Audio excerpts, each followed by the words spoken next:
አሁን በእኛን ሰዎች ሲያዩን በእኛ ላይ በጥምቀት የታተመው ክርስቶስ ይታይብናል፣ ይገለጽብናል። ሰዎች እኛን ሲያዩ በአነጋገራችን፣ በእርጋታችን፣ በትዕግስታችን ፈራጅ ባለመሆናችን ይህስ የክርስቶስን ተከታይ ይመስላል፣ እችስ የክርስቶስን ልጅ ትመስላለች ብለው ክርስቲያኖች ናቸው ከእርሱ ጋር ላሳልፍ፣ ከእሷ ጋር ላሳልፍ፣ እነሱ ጋር ስቀመጥ መንፈሴ ይረጋጋል፣ ሰላምን አገኛለሁ ይላሉ ወይስ እኛን ሲያዩ ሌላ መንፈስ ይመጣባቸዋል? ካልመጣባቸው ያ መልካችን ጠፍቷል። የትኛው መልካችን? የታተምንበት የክርስቶስ ማህተም፣ ያ የንጉሱ መልክ ከኛ ተሰውሯል ማለት ነው። ታዲያ ያ ከጠፋ ምንድነው የምናደርገው? መፈለግ። ምን አድርገን ነው የምንፈልገው? መጽሐፍ እንዳለው ቤቷን ጠርጋ መብራት አብርታ እስከምታገኘው ድረስ የማትፈልገው ነፍስ ወይም ሴት ነው የሚለው ወንጌሉ። የማትፈልገው ነፍስ ማን ናት? ክርስቲያኖች አሁን እኛ የምንጾመው ለምን ይመስላችኋል? እዩ ክርስቲያኖች የምንጾመው እኛ ላይ አሁን ቤቷን ጠርጋ ሲል ቆሻሻ ሸፍኖታል ማለት ነው። አሁን እኛ ክርስትናችንን ቆሻሻ የተባለ ኃጢአት ሸፍኖታል። ግብዝነት፣ ቅናት፣ ምቀኝነት፣ ርኩሰት፣ መዳራት፣ ሟርት፣ ጣዖት ማምለክ፣ ገንዘብ መውደድ፣ ስስት፣ ትዕቢት ዘርዝረን የማንጨርሰው የኃጢአት ቆሻሻ በጥምቀት የታተመችው ነፍሳችን ሸፍኗት አትታይም፣ መልኳ ጠፍቷል። ያ የንጉሡ የክርስቶስ ማህተም ጠፍቷል ከነፍሳችን። ታዲያ የቆየ ብረት ሲዝግ አንጥረኞች ዝገቱን እንዴት እንደሚያስለቅቁት ታውቃላችሁ አይደለም? የዛገ ቢላዋን በጣም የዛገ ምሳርን እንዴት አድርገው ነው የሚስሉት? ምን ነው የሚያደርጉት? መጀመሪያ እስኪ ተናገሩ። ምን ያደርጉታል? እሳት ውስጥ ይጨምሩታል? አይጨምሩትም? ምን ለማድረግ ነው ያን የሚያደርጉት? ያን ዝገቱ በቀላሉ ከብረቱ ስለማይነሳ አይደለም እንዴ? በሞረድ ቢሉት አይነሳም።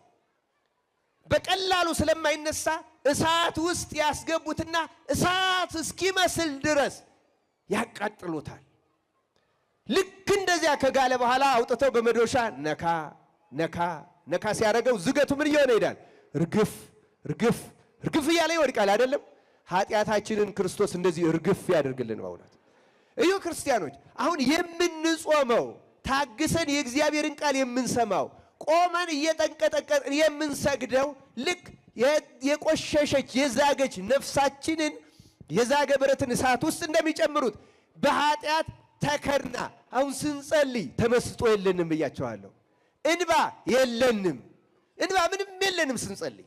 ምናልባት ጥቂት ሰዎች ይኖራቸው ይሆናል የታደሉ በእውነት እንደ ጴጥሮስ ያለ እንባን አድለኝ ይላል አባ ባስልዮስ። እንደ ጴጥሮስ ያለ እንባ፣ እንደ ዳዊት ያለ እንባ ያድለን ክርስቶስ። ጴጥሮስ አልቃሻው፣ ዳዊት አልቃሻው፣ የነሱን እንባ ያድለን መድኃኔዓለም ክርስቶስ። ቅዱስ አትናቴዎስ በቅዳሴው እንዳለው ክርስቲያኖች እንባ ምን እንደሆነ ልንገራችሁ። እዚሁ ላይ ብረቱ ላይ ሳትወጡ አሁን ጾም፣ እሺ ጾሙን ጀምሬ ወደ እንባው ልምጣ።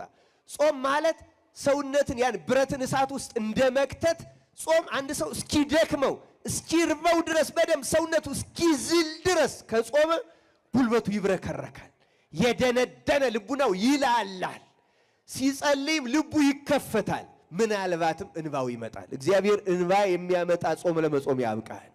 ቀላል አይደለችም። የሥጋ መደንደን ልንገራችሁ፣ የልብ መዘጋት ልቡናችን ስለሚዘጋ አንዳንድ ጊዜ ለቃለ እግዚአብሔር ላባ ምን ይንዘባ ማንናገረው የለም። በአፍ ባንናገረው በልብ የምንናገረው ብዙ ነገር ያ ከልብ መደንደን የሚመጣ ነው። ይሄ የክሳደ ልቡና ማግዘፍ የሚባለው ይሄ ነው። ርህራሄ የለንም። ስለ ሌላ ጉዳያችን ስለ ሥጋ ብቻ ነው፣ ስለ ነፍስ ድነት ምንም አይሰራ እና ጾም ዋናው መሳሪያ ነው። ክርስቲያኖች በደንብ ከጾምን እስኪያቅለሸልሽን ስንቆም ራሳችን እስከሚያዞረን በሽተኛ ካልሆን በቀር ልንገራችሁ፣ በደንብ አድርጎ መጾም። በፍቅር ጾሙት። ዝገታችን የሚያራግፈው ብዙ ቆሻሻችን አውርዶ የሚጥለው እንዲህ ያለ ጠንካራ ጾም ነው። ከጾምን በኋላ ደግሞ ውለሉነን 9 ሰዓትም ይሁን 11 ሰዓት መቼም እንደ አቅማችን ከጾምን በኋላ እስክትጠግቡ መብላት የለባችሁ። ሲጾም ሆኖ እስከሚጠግብ የበላ ሰው እንደው በእውነቱ ራስን ከማጥፋት አይተናነስም። ከዚያ በኋላ ድክምክም ሰውነቱ ይሰንፋል፣ ልምሾ ነው የሚሆነው። እንቅልፉም ረጅም ነው የሚሆነው። ሰውነቱ እንደገና ይከብደው፣ አይታዝ ሰውነቱ ከሚፈልገው በላይ ስለጫ ነው።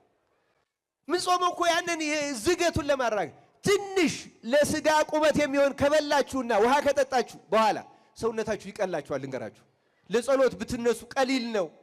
አሁን ለሊት ለቅዳሴ ጧት ማንመጣው ማንደርሰው ለምንድን ነው? እንቅልፍ ያስቸግረናል፣ ይደክመናል። ልክ ነው፣ ሰዎች ደካሞች ነን። ግን በምን ምክንያት ነው? አንዱ አመጋገብ አለማወቅ፣ በጊዜ አለማረፍ። ይህን የመሰለው ነው የሚያስቸግረን። ክርስቲያኖች በጊዜ ረፉ። በተለይ በሰንበት ከ9 ሰዓት በኋላ ከቤታችሁ ተሰብሰቡ። ከዘገያችሁ 12 ሰዓት በኋላ ሲመሽ አትብሉ። ቢያንስ ሰንበትን እለፉት። ካልሆነም ቀለል ያለ ትንሽ ነገር እንደሱ ከሆነ እንቅልፋችሁ 4 ሰዓት 5 ሰዓት ቢበዛ 6 ሰዓት ይበቃችኋል። 10 ሰዓት ተነስታችሁ ትመጣላችሁ። ልንገራችሁ፣ ጥሎን የሚያስተኛን የተሸከምነው ያ ዕዳ እንደ ዕዳ ሰውነታችን እንደ ዕዳ ነው የሚቆጥረው። መሸከም ስለሚያቅተው ያስተኛናል። እግዚአብሔር ማስተዋሉን ያደለን። ጾም በልክ ካደረግነው ግን ሰውነታችን ይቀላዋል፣ ይስማማናል፣ ደስ ይለናል። ለጸሎት ስንቆም ይበረታል። እንባም ልክ እንደ ምንጭ፣ አሁን የጠፋ ምንጭ አካባቢው ዛፉ ምኑ ሲመጣ ምንጯ ብቅ እንደምትለው ጾም በደንብ ስንጾም ስግደት ስንጨምርበት ሰውነት እየደከመ እየተገራ እየተስተካከለ ሲመጣ እንባ መፍለቅ ይጀምራል። አሁን የእንባን ነገር ልናገረው። ክርስቲያኖች በጥምቀት የእግዚአብሔርን ልጅነት የእግዚአብሔርን የንጉሱን ማህተም ይታተምብናል። ከዚያ አቧራው ኃጢአት ያለብሰዋል፣ ይሸፍነዋል። ከዚያ በኋላ እንደገና መወለድ አለብን። እንደገና ጥምቀት አንችልም። እንደገና የምንጠመቃቸው ጥምቀቶች ግን አሉ። እነዚህም በእውነት የእሳት ጥምቀትና የእንባ ጥምቀት ናቸው። አትናቴዎስ በቅዳሴው ያነሳቸዋል። እሳት ማለት በሰማዕትነት ሰዎች ካለፉ በሰይፍ ከተቆረጡ ወይም የደም ጥምቀት፣ የእሳት ጥምቀት። እነዚያ ኃጥአንም ቢሆኑ በብሉይ ኪዳን ፍየሎች መስዋዕት እንዲሆኑ እንደነበረው ኃጥአንም ፍየሎች የተባሉ ከታረዱ ሰማዕትነት ከተቀበሉ ክርስቶስ ነፍሳቸውን ይቀበለዋል። ሌሎቻችን ግን እንባ ትንሽ እንባ ካላፈሰስ የኃጢአት መደምሰሻ ነገር አናገኝም። ክርስቲያኖች እግዚአብሔር እንባችንን ያፍልቅልን። እስከምናነባ ድረስ ሰውነታችን ልቡናችን መስተካከል አለበት። ለዚህ ደግሞ ዋናው መፍትሄ ጾም ነው። ክርስቲያኖች ልክ ያ የዛገ ብረትን እንደዛ እንደሚያራግፉት ጾም በደንብ የጾመ ሰው ሰውነቱ ይደክማል። ለጊዜው እስከምትለምዱት 2-3 ቀን ሊቸግራችሁ ይችላል። በኋላ ግን ሰውነታችሁ ያን አዲሱን ሕይወት ይለምደዋል፣ ይቀላችኋል። በርትታችሁ ትጸልያላችሁ። አይምሯችሁ ራሱ ብሩህ ይሆናል። የምትጸልዩትንም ጸሎት ይሰማል። እግዚአብሔር እንደዚህ ያለውን ጾምና ጸሎት በቸርነቱ ያደለን። ይኸው እንዲህ ቆሻሻውን ጠርጋ ማለት እንደዚህ ነው። ክርስቲያኖች እኛ ውስጥ ያለውን ድንዳኔ፣ እኛ ውስጥ ያለውን ጭካኔ፣ እኛ ውስጥ ያለውን ኃጢአት መጥረግ አለብን። አንድ ነገር ተናግሬ ይሄን አቆመዋለሁ። ኃጢአት የለመደ ልቡና ይላል አንድ ቅዱስ። ኃጢአት በተለይ አንድ ኃጢአት ስንለምድ፣ ለምሳሌ አንድ ሰው ዝሙት ከለመደበት መተው ማቆም ቢፈልግ አቆማለሁ፣ ከዚህ በኋላ ድርሽ አልልም፣ እንዲህ አላደርግም ይልና ግን ሳያስበው ሄዶ ልቡናው ስለለመደ ወስዶ ይጥለዋል። ስካር መጠጥ የለመደም እንደዛ ነው። ስርቆትም ሐሰትም መለፍለፍም የለመደ አይለቀውም። ልማድ ይከብዳል ከግንድ እንደሚባለው እንዲሁ ልማድን አሽቀንጥሮ ለመጣል ከባድ ነው። ከልማድ ከሰይጣን ልማድ ይከፋልም ይባላል አይደለም? ልማድ በጣም ክፉ ነው። እና ይሄ ቅዱስ ምንድን ነው የሚለው? ልቡና ኃጢአትን ከተለማመደች በኋላ ከኃጢአት ተለይታ የኃጢአት ጣዕም ጠፍቶላት የመንፈስ ቅዱስ ጣዕም የሚያድርባት የምትሆነው መንፈስ ቅዱስ በልብና በኃጢአት መካከል ያለው መተሳሰር መንፈስ ቅዱስ ቆርጦ ከፍሎ ሲጥለው ነው ይላል። ይኸው ቅድም እንዳልኳችሁ እሳቱ ያንን የዛገውን ነገር ቀለል ያደርገዋል። በኋላ ምን ይጨመራል ብያቸዋለሁ። መዶሻ ይጨመራል አይጨመርም? መልሱልኝ። ይጨመራል አይጨመርም? ይኸው ልክ እንደዚህ እንጾም እንጸልይና መንፈስ ቅዱስን አሁን እንደምንሰማው ቅዳሴው ላይ ፈኑ ጸጋ መንፈስ ቅዱስ ላዕሌነ እንላለን አንልም?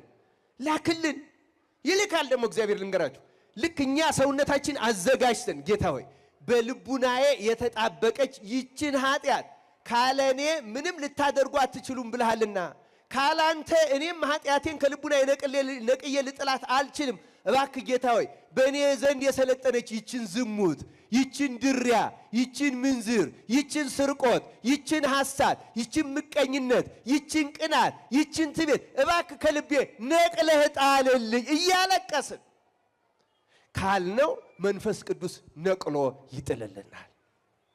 አሁንም መንፈስ ቅዱስ ኃጢአታችን ነቅሎ ይጣልልን። በእውነት ክርስቲያኖች ኃጢአትን ነቅሎ መጣል ቀላል አይደለም። ልንገራችሁ፣ ዝም ብሎ ለቄስ እንዲህ አርጌ ብሎ እንደ ሥራ ሪፖርት ተቀብሎ 40 50 ስግደት 200 ብር ምጽዋት አድርገን እንዲሁ ዝም ብሎ የሚለቅ ነገር አይደለም። ተግቶ አልቅሶ ክርስቶስን መለመን ይጠይቃል። ክርስቶስ ሆይ ነፃ አውጣት ነፍሴን፣ ይችን ቆሻሻ ጠረግ። የቤተ ክርስቲያን ስራው ይሄ ነው። ቅድም እንዳልኳት የቀደመ በደላቸውን ትተህ እንደውም ብትሰሙት በእውነቱ ሀብተ መንፈስ ቅዱስን አሳድርባቸው፣ ከኃጢአታቸው ለያቸው ይላል። ይህን እያመን እየሰማን እየተመሰጥ እባክህ እኔ ልብ ውስጥ የሰለጠነች ይችን ንቀላት ካልን መንፈስ ቅዱስ ነቅሎ ይጥላታል። ከዚያ በኋላ ጸጋ እያገኘን ማስተዋል እያገኘን እየተሻሻልን እንመጣለን። እግዚአብሔር አምላክ ለዚያ ያድርሰን። ክርስቲያኖች ይህን የምንናገረው ለምንድን ነው? የጸደቅን እንዳይመስለን ፍሬ የለንም እውነት ክርስቲያኖች እንጂ አሁን እንደኛ ሀገር እንደ ቅዳሴው ብዛት 365 ቀን ነው በየደብሩ የሚቀደሰው። ሰዓታቱ ስንት ቀን ነው? ማህሌቱ ምን ያህል ነው? እንዲያው ዓለምን ቀጥ አድርገን አናስተርቀውም ነበር እንደ ቃለ እግዚአብሔራችን ቢሆን፣ እንደ ስብከቱ እንደ ጉባኤው እንደ ዝማሬው ቢሆን፣ እንደ መሰብሰባችን እንደ እልልታችን ቢሆን። ታዲያ ምን ጎደለ? ልብ ጎደላ። ክርስቲያኖች ኃጢአታችን ገና ልባችን በኃጢአት እንደታሰረ ነው።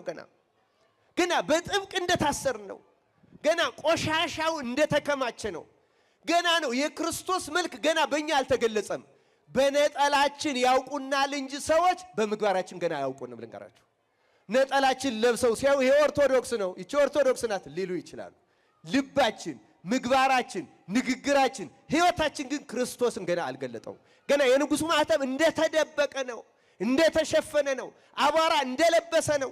ደግሞ የት ነው ጠፋ ያልኳችሁ? ቤት ውስጥ። የት ነው የጠፋ ነው? ቤተ ክርስቲያን ውስጥ ሆነ እየቀደስን እያስቀደስን እያስተማርን እየተማርን እየሰገድን እየወደቅን እየተነሳ እዚሁ ውስጥ ቆሻሻ፣ አቧራ፣ ምቀኝነት፣ ትዕቢት እንዲያውም ከድፍረታችን ብዛት የተነሳ ቤተ ክርስቲያን ራሱ መተን እመቤቴ ማርያም የገሌን ነገር ካላሳየሽኝ የእሷን ነገር ኧረ ተው አባቴ ቅዱስ ገብርኤል ድፍት አድርግልኝ የሚል ሰው አለ። በአንተ ላይ ያለው መንፈስ ድፍት ያርግልህ ባይሆን ይህን የጭካኔው መንፈስ ይህን የጥላቻው መንፈስ አንዳንዱ ሰው ገብርኤል ወቅቶ የሚጥለው ይላል። የራሱን ጠባይ ሳያውቅ የገብርኤልን ጠባይ ሊያውቅ ደግሞ ኧረ ገብርኤል ጨካኝ ነው የሚል ሰው አለ። ጨካኝ ሳንተ በኃጢአት የደነደንክ ስለማታውቀው ስለ ወላጆች አታውቁም፣ ስለ መላኩ ልትናገር በእግዚአብሔር መላእክት ዘንድ ደረጃ የምታወጣ አንዱን ቀሳፊ አንዱ መሐሪ የምታደርግ ከሰው መላእክት አልፈን ደግሞ በመላእክት መካከል ደረጃ ልናወጣ እግዚአብሔር ማስተዋሉን ያድል። ይሄ እንግዲህ መከፋፈል የለመደች ልቡና ሂዳ ትከፋፈላለች።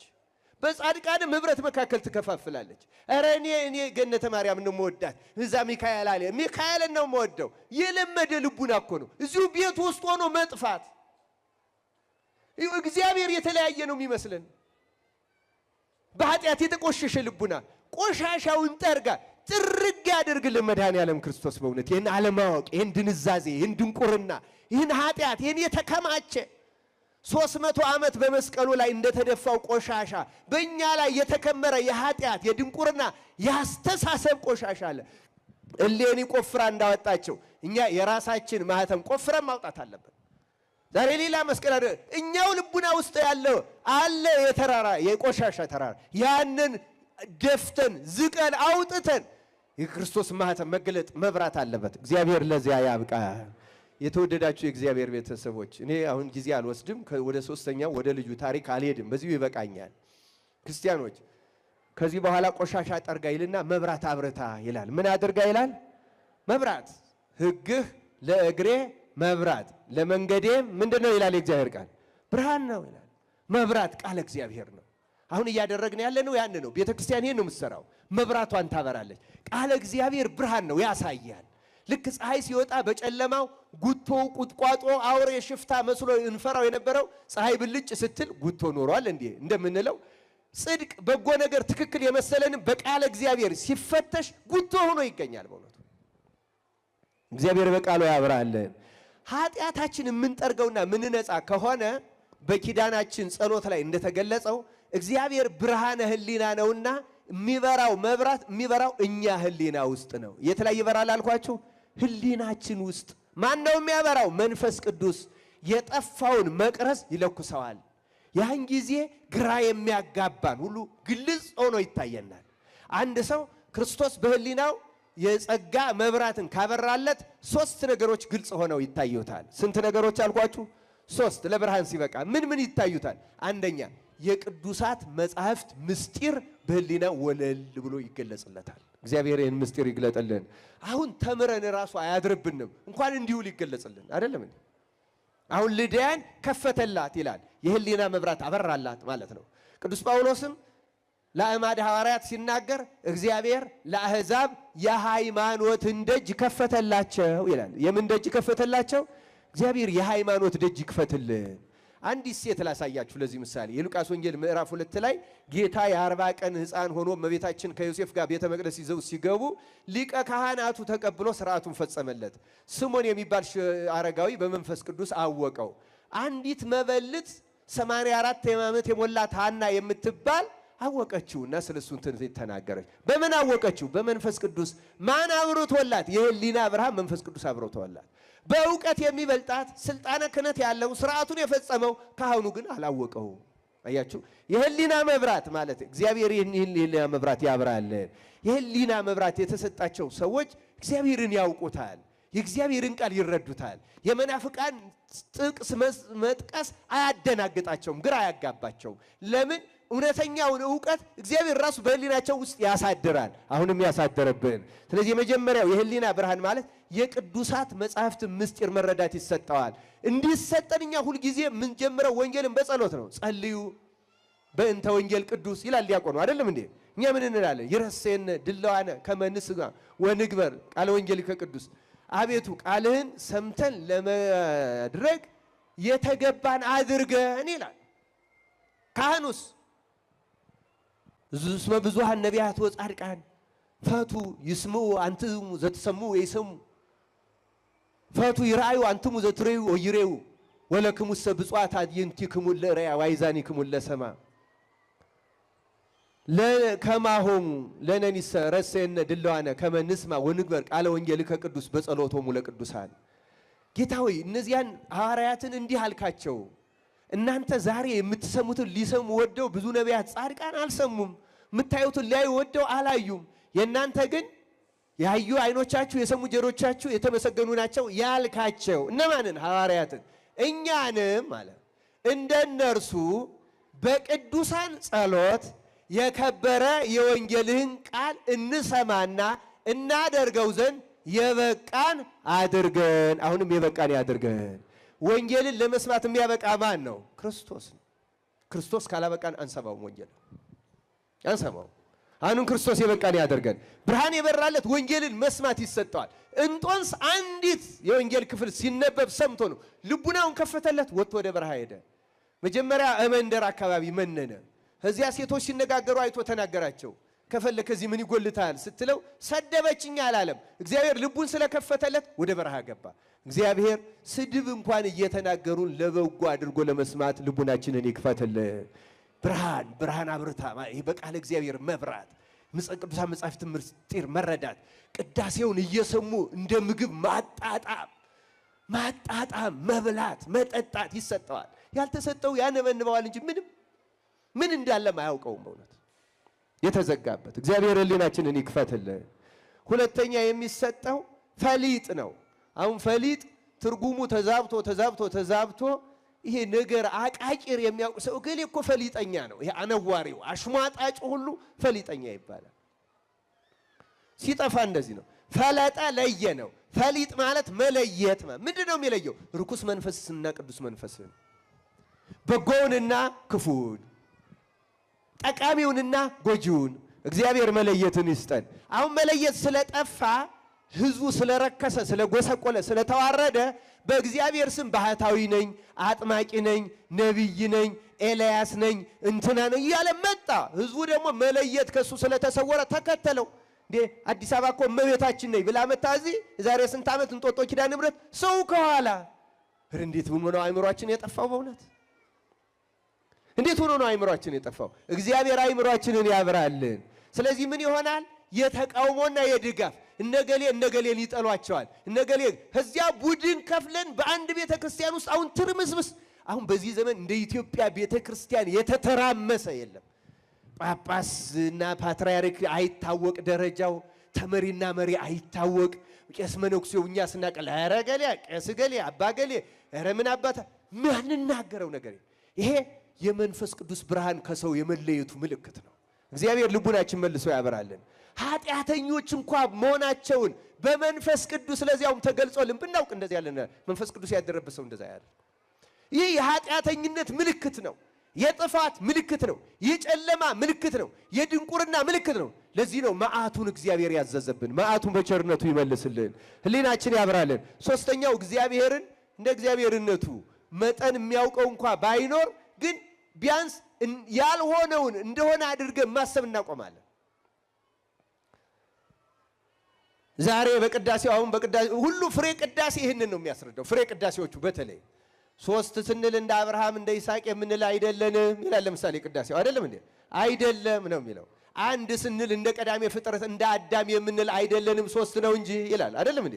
ሶስት ስንል እንደ አብርሃም እንደ ይስሐቅ የተለየ አይደለም አንድ ነው እንጂ እያለ ይለያል። ምድር እንደዚህ መረገጫ ወሰን የለውም። እሱ ራሱ ጽንፍ ነው፣ መጨረሻ ነው። እንደዚህ አይደለም፣ እንደዚህ አይደለም፣ እንደዚህ አይደለም። ለምንድን ነው እንደዛ የሚለው? እግዚአብሔርን እንደ አንድ ትልቅ ሽማግሌ አድርጎ ህሊናችን ይስለዋል። ስለዚህ ቅዳሴው የሚነግረን እንደዛ አድርጋችሁ አትሳሉት፣ ውስን ድንበር አታበጁለት። እንዲያውም አሁን እኛ ከወሰን ድንበር አልፈን እግዚአብሔር ራሱ ስራ ሰጥተነዋል። እንዲህ ሲሆን እንዲህ ማድረግ አልነበረበት፣ እንዲህ ሲደረግ እንዲህ ማድረግ ነበረበት። አሁን ህዝብ ሁሉ ሲፈናቀል ዝም ይላል እግዚአብሔር? ይሄ ሁሉ ጦርነት እንዴት ዝም ይላል እግዚአብሔር? ለምንድን ነው የማይሰማን እንላለን አንልም? እንላለን አንልም? አሁን ተመልከቱ፣ ይሄ እግዚአብሔር እኛ የፈጠርነው እግዚአብሔር ነው እንጂ ዋናው እግዚአብሔር አይደለም። በእኛ በህሊናችን ፈጥረን ስራ ሰጥተነዋል። እግዚአብሔር ዝም ብሎ አያውቅም። እኛ የምንሰጠውን ስራ ግን አይሰራም። የራሱን ስራ ነው የሚሰራው። እንዲያውም ይሄ የሚሰራው የእሱ ስራ ሊሆን ይችላል። ለደነደነ ህዝብ፣ ለማይሰማው ህዝብ፣ ለማይመለስ ህዝብ፣ በቅዳሴው በአምልኮቱ ለሚቀልድ ህዝብ፣ ገበያ ላደረገው ለሚተራመስ ህዝብ በምን ይመልሰን ታዲያ እግዚአብሔር? በእውነት እግዚአብሔር መመለሻ ልቡናችንን ያደለህን። መብራት አብርታ እስከምታገኘው ድረስ የማትፈልገው ማለት ነፍስ ለዚህ እስክትበቃ እግዚአብሔርን እንደሆነው ዝም ብለን እኛ እንደመሰለን እገሌን ለምን ዝም አለው፣ እገሌን ለምን አይቀስፈው፣ እነገሌን ለምን ዝም ይላቸዋል? እግዚአብሔር እኛ እንዲቀሰፍ የምንፈልገው ቢቀስፍ አንድ ሰው የሚተርፍ ይመስላችኋል? አንድ ሰው ይተርፋል? እኛንም እኮ ቀሰፋቸው የሚሉ አሉ። ታውቃላችሁ? አሉ የሉም? እግዚአብሔር እንደኛ ቢሰራ አንድ ሰው በምድር ላይ አይኖርም። እግዚአብሔር እንደ እግዚአብሔር ስለሚሰራ ነው የምንኖረው። ልንገራችሁ። ስለዚህ እኛ እንደምንመኘው ሳይሆን እሱ እንደፈቀደ እየሰራ በቸርነቱ ያኖረን። ባጭሩ ጠፍተናል ነው። ይሄ ሁሉ ተለይቶናል፣ ርቆናል። ተፈልገን ይህን የምታደርገው ቤተክርስቲያን ናት። ቤተክርስቲያን ይህን ቆሻሻ ጠርጋ ወንጌል መብራቷን አብርታ ከነፍሳችን ያለውን ድንቁርና ጨለማ አርቃ ከእግዚአብሔር ጋር የምታስታርቀን እርሷ ናት። እግዚአብሔር አምላክ በቸርነቱ ይታረቀን። መጨረሻ አንዲት ቃል የአንድ ደቂቃ የጠፋውን በግ ፈልጎ ተሸክሞ ያመጣው ማን ነው? እረኛው። እረኛችን ማን ነው? ኢየሱስ ክርስቶስ። የጠፋውን ድሪም ያገኘችው ማን ናት? ቤተ ክርስቲያን ሴቲቱ። በሷ መብራቱን የሚያበራ ቆሻሻውን የሚጠርግ ማን ነው? መንፈስ ቅዱስ። ተመልከቱ፣ በጉ ላይ ወልድ፣ ድሪሙ ላይ መንፈስ ቅዱስ። የጠፋውን ልጅ የተቀበለው ማን ነው? አባቱ። ማን ነው እሱ? አብ። ስለዚህ የጠፉትን የሚፈልጉት እነማን ናቸው ማለት ነው? ሥላሴ። አብ ይሸከመናል፣ መንፈስ ቅዱስ ያነጻናል፣ ይሰነግለናል፣ ይስለናል፣ አብ ይቀበለናል።